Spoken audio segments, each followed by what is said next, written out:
एक चर वाले रैखिक समीकरण, अंग्रेजी में बोलेंगे linear equation in one variable. ठीक है, इसको हम लोग आगे सोल्व करते हैं। ठीक है सर, रैखिक समीकरण तो जानते हैं ना आप, कल रैखिक समीकरण के बारे में बात हुआ है, रैखिक समीकरण, द्विघात समीकरण, और उससे पहले बहुपद क्या होता है समीकरण देखो। यहाँ पर हम लोग के क्या समीकरण है, और कोई कहीं पर रैखिक बहुपद मिलेगा, द्विघात बहुपद मिलेगा, त्रिघात बहुपद मिलेगा, वहाँ पे रैखिक समीकरण मिलेगा और द्विघात समीकरण मिलेगा, त्रिघात समीकरण मिलेगा। लेकिन हम लोग कौन समीकरण पढ़ रहे थे? रैखिक समीकरण पढ़ रहे हैं ना, रैखिक समीकरण। और मैं आपको रैखिक जो होता है ना, रैखिक द्विघात, अरे द्विघात बोल रहे हैं, रैखिक बहुपद जो होता है उसका उसमें बराबर नहीं होता है। समीकरण का मतलब क्या होता है? बराबर। समीकरण को अंग्रेजी में इक्वेशन का इक्वेशन क्या होता है? इक्वेशन है ना, इक्वेशन मिलेगा तो इक्वेशन मतलब होता है इक्वल, बराबर। ठीक है, तो जैसे अगर मान लीजिए अगर हम यहाँ पे लिखते हैं 6 + 2 अब बराबर 8, चलिए ये इक्वेशन है, देखो ये इक्वेशन है, लेकिन ये रैखिक ना है, न द्विघात न त्रिघात, इसमें x y z है नहीं है। कल आपको बताया गया है कि बीजीय व्यंजक उसे कहते हैं जिसमें एक चर और एक अचर होना चाहिए, यानी एक वेरिएबल और एक क्या होना चाहिए? कांस्टेंट। चलिए आप पढ़ जाएंगे पायल। देखिए यहाँ पे एक चीज याद रखना, बहुत काम आता है। देखिए ये बात आप याद रखना, हमेशा दिमाग रखना। अगर देखो इक्वल की अगर लेफ्ट में समझिए, कोई भी संख्या इधर प्लस में हो जाए काम होगा माइनस में, अगर इधर माइनस में हो जाए काम होगा, अगर इधर मल्टीपल में हो जाए काम होगा भाग, और भाग में तो जाए काम होगा। अगर इधर रूट में है तो जाए काम होगा जी स्क्वायर, अगर स्क्वायर में तो जाए काम हो जाएगा। समझ रहे हैं ना, ये बात याद रखना। ठीक है, तो यहाँ पे भी देखो, यहाँ पे ये यूज होने वाला है। ठीक है, रुको शांति से आने 2 मिनट में आ रहे हम बताएंगे। ठीक है, जाइए कोई नहीं बाहर गया है। अब यहाँ पे समझना है, यहाँ पे तो हमने x + 2 बराबर कितना दिया? 4 दिया है ना।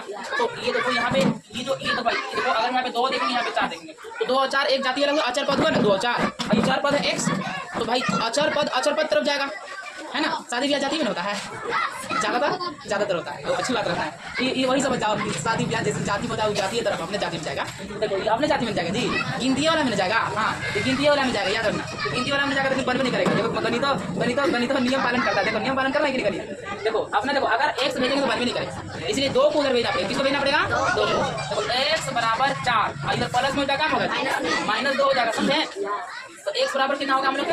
यही आंसर हो गया, समझे। देख रहे हैं गणित भी पालन करता है नियम, ये नियम ऐसा हम बना के दिखाई आप लोग के, सीधा तेरे बना के दिखाई।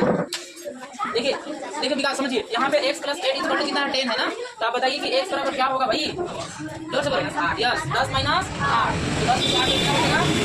ये आंसर हो गया, है ना। ये आंसर होगा, कितना आसानी का लगभग क्या काम हो जाएगा? प्लस माइनस, ये सही जवाब। आप बताएंगे, आप बताएंगे ये राखी बताएंगे x + 12 = कितना है? 20, यानी कि 20। तो x बराबर कितना लिखेंगे हम लोग? सही जवाब, x बराबर होगा हम लोग के 20 - 12, है ना। इसको घटाएंगे तो कितना बचेगा जी? जोर से बोलो। वाह, 20 रुपये में से 20 रुपये में से हम 12 रुपये खाएंगे तो 8 रुपये बचेगा। कितना होगा? -8 वाला 60 20 में बड़ा है तो +8 होगा। ठीक है, बैठिए आप। चलो जी यहाँ पे देखो थोड़ा सा अलग है ना। चलो ये अलग को बताने वाले में से हैं बिट्टू बता दिए हैं। आप बताएंगे अभी ये शिवम बताएंगे, बताइए शिवम, हम लोग कैसे इसको सॉल्व करेंगे? बातें नहीं करनी है, देखो समझिए। x² बराबर क्या होगा बताइए? 32 हाँ, 32 माइनस कितना होगा जी? 32 - 16। तो बताइए कि x² बराबर कितना आएगा? सही जवाब, 32 में से 16 क्या? तो 16। अब ये जो हमने अभी आपको बताया था, अगर इसको इधर स्क्वायर में तो क्या काम होता है? रूट में हो जाएगा ना। तो यहाँ भी स्क्वायर है तो x बराबर क्या होगा? 16 √ क्या मतलब सॉरी रूट अंडर 16 होगा। तब इसका हम लोग सीखे वर्गमूल निकालना सीखे। 144 का वर्गमूल 12। देखिए अगर हमें कोई बोला कि आप ना 144 का वर्गमूल बताइए, 144 का वर्गमूल कितना होगा, इसको हम क्या करेंगे? पहले अभाज्य गुणनखंड कर देते हैं, है ना। आप शॉर्ट में बना सकते हैं, अपने दिमाग से लगा के भी बना सकते हैं। तो शॉर्ट में देखो बताया जा रहा है, अभाज्य गुणनखंड विधि से बताया जा रहा है, क्योंकि यही विधि से आपको समझाया गया था ना। उसी तरह 16 भी बनाएंगे हम आप लोग। देखिए 2 7 कितना होगा? 14 2 4 2 3 6 6 इस तरह हम लोग बनेगा जी। 18 2 36 फिर कितना होगा? 18 3 3 9। देखो 2 का जोड़ी कितना है ना, तो 2 × 2 × 3 तो 2 × 4 और 4 3 12 का है नहीं वर्गमूल। उसी तरह जो हम लोग रूट अंडर 16 इसका अगर हम गुणनखंड करते हैं, 16 का गुणनखंड कितना होगा जी? 16 का भाज्य गुणनखंड कितना होगा? देखो तो 2 × 8 = 16, फिर 2 × 4 = 8, फिर 2 × 4 फिर 2 × 2, तो कितना आया? रूट अंडर कितना है जी? 2 × 2 × 2 × 2 कितना? 2 क्या 4 को है ना। अब इसको हम लोग करते हैं सॉल्व। तो x बराबर कितना होगा? 2 का जोड़ी लगाएंगे, याद रखना जिसका जोड़ी लगा वो रूट के बाहर निकल जाएगा ना। इसका जोड़ी लगा रूट के बाहर निकल जाएगा, देखो 2 निकलेगा। इसका भी जोड़ी लगा, ये भी रूट के बाहर निकल जाएगा, तो ये भी 2 निकलेगा बाहर। 2 का जोड़ी 1 2 बाहर निकलेगा, क्योंकि रूट के अंदर जोड़ी मिल गया ना, पेयर हो गया है। तो ये दूसरा कितना होगा हम लोग के? 4। तो देखो ऐसे देखो 4 × 16 है ना। 16 का जो आएगा वर्ग तो 4 का वर्ग 16 है, और 16 का वर्ग कितना आया? 4। तो हम लोग कितना हुआ आंसर? 4। समझ में आया? किसी को डाउट पूछ लीजिए यहाँ पे। कोई कुछ डाउट नहीं है? नहीं। चलिए तो एक और बताया जा रहा है, समझिए ना, बैठिए आप शिवा। चलो जी, इसको बताने आप बताएंगे।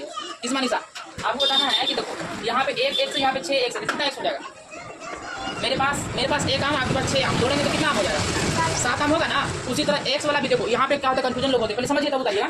यहाँ पे जो हमें दिया है x प्लस 6x, तो कितना एक्स हो जाएगा? 7x हो जाएगा ना, याद रखना। तो यहाँ पे इसको पहले जोड़ना पड़ेगा, क्योंकि जाति बराबर है ना जी, x बराबर है ना, और पावर भी बराबर है, तो जुड़ जाएगा प्लस में। तो जोड़ेंगे, यहाँ पे एक आम है, यहाँ पे 6 आम, तो 2 आम हो जाएगा, 7 आम। उसी तरह 1x और 6x, तो कितना एक्स हो जाएगा?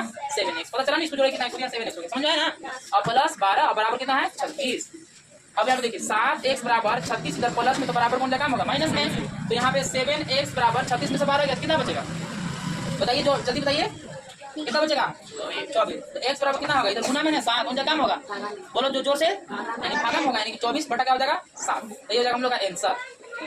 समझे? हाँ समझे। इस तरह हाँ उतार लीजिए, बहुत अच्छा। एक और आपको दिया जा रहा है सीधा, इसको बना के दिखाइए आप।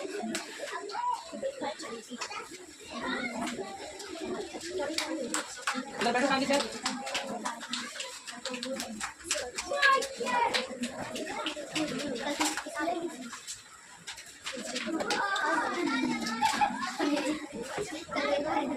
चलो चलिए, इसको बना के दिखाइए आपको ना।